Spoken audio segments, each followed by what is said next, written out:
Good morning, everybody, and welcome back to Dr. Kim's Going Live. My name is Lara. A fun fact about me is that I actually grew up on a ranch in Western Oklahoma. Most people find that very odd. They don't seem like I would ever have ridden a horse or been around cows, but that was where I grew up. Dr. Kim, how are you? I'm doing good. I know you don't look like a ranch girl, but Everyone is so surprised. Yeah.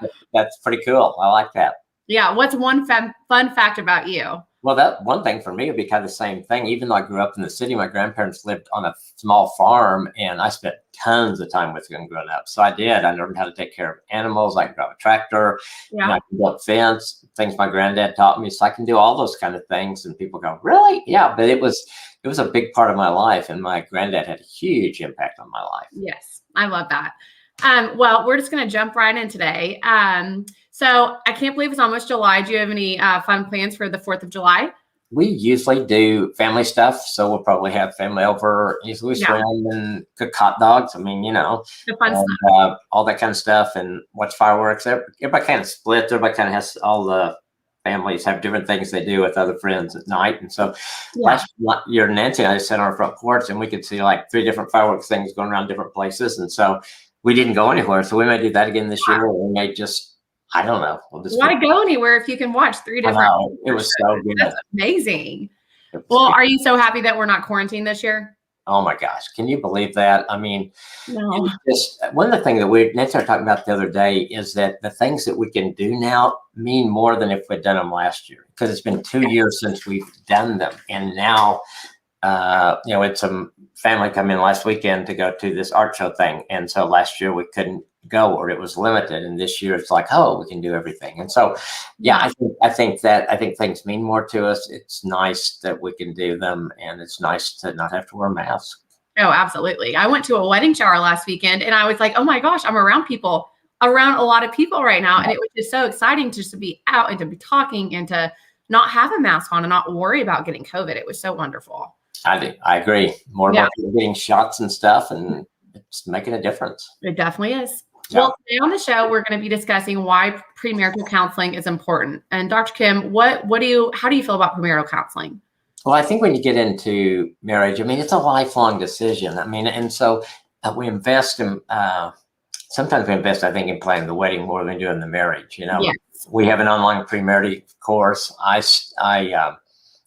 taught a course for like 10 years, and we saw the difference it made.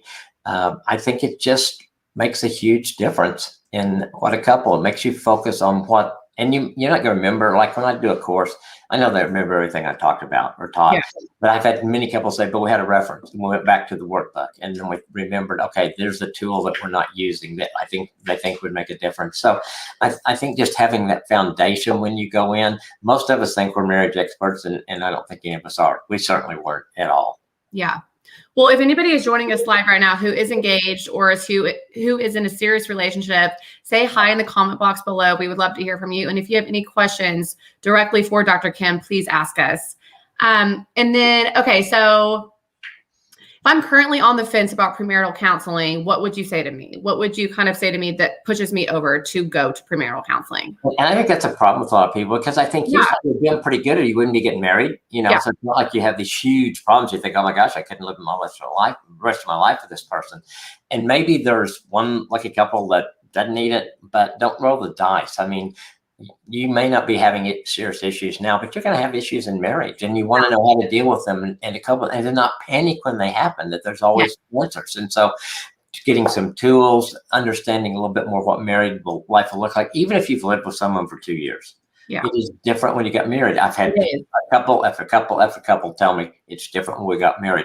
So I think, what do you have to lose? I mean, seriously, you'll spend a little time, spend a little effort, maybe spend a little money on doing a premarital course, but then it's going to make a difference. I promise it'll make a difference. Yeah. And speaking of, like, what if I am that one couple who just thinks that I'm lucky and I don't need it? I know that when Boone and I got married, we didn't really have any fighting or arguing before we got married. And for some reason, it's true. When you get married, things do kind of change. I don't know what it is. I don't know if it's your mindset. I don't know if it's like, oh my gosh, like this is actually like, we're done. We did it. Like we're married for the rest of our lives. And I don't know if it's like a panic or a stress. I don't know what that is, but like, what if that one couple who has never had fights or never has arguments is like, oh, I don't need it. We're going to be fine. Well, then maybe they can take it and help other couples. That's a great point. I love that. Tools that that they can use if they want to, but then they can help somebody else do it. Yeah.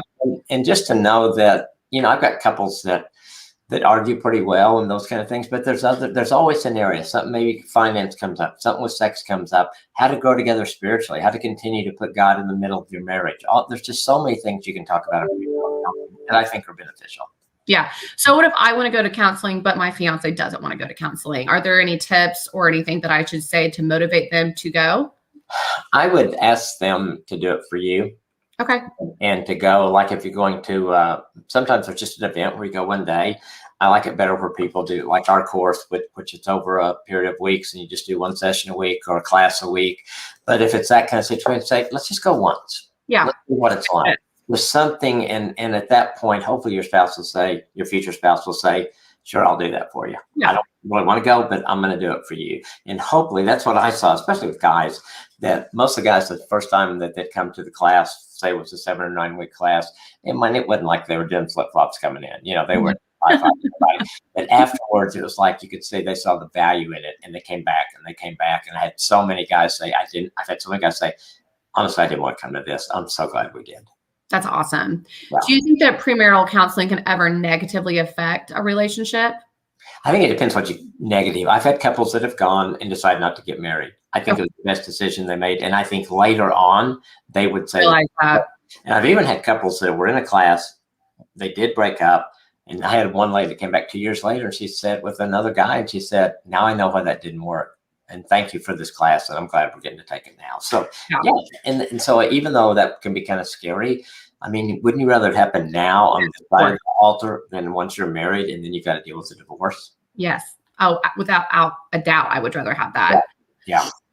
So do you think that couples typically face the same problems, or do you think each couple is unique when it comes to just counseling in general and just like their marriage in general? I think the general problems, and we all see the list of, conflict, resolving conflict and finance and stuff like that. But I think it takes on a personal thing with each person because maybe of your background, your family of origin, how you look at things. So it does take its individual tweaks. So that's like when someone comes in with, say, the problem with their sex life, I don't have just this patent 1, 2, 3, give it to them. Yeah.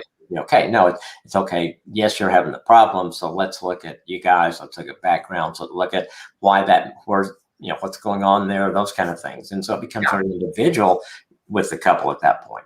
Yeah. And then, so just one last question. Do you think that there's a difference between seeing a Christian marriage counselor and then seeing a pastor? Do you think that there's a difference in the way that you would get your premarital counseling? I think what I see with most pastors, they don't have time to do it. Okay. Whether a big church or small church. Some churches will have somebody designated to do it.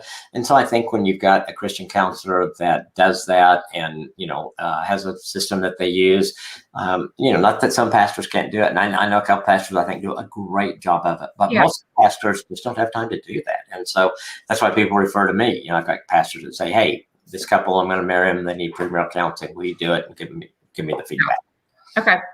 I love that. Well, Dr. Kim has recommended, we have a course on the Awesome Marriage website. It's called the Online Premarital Counseling Prep for Marriage course. And you can find that on the Awesome Marriage website. And then if you have any questions for us, please leave it in the comment section below or send us a direct message and we can answer it next time. And we're actually going to be taking a break next week for the 4th of July. So we will see you guys back on July 13th. And we hope that you guys have an awesome day. And thank you so much for tuning in. Thanks for joining us.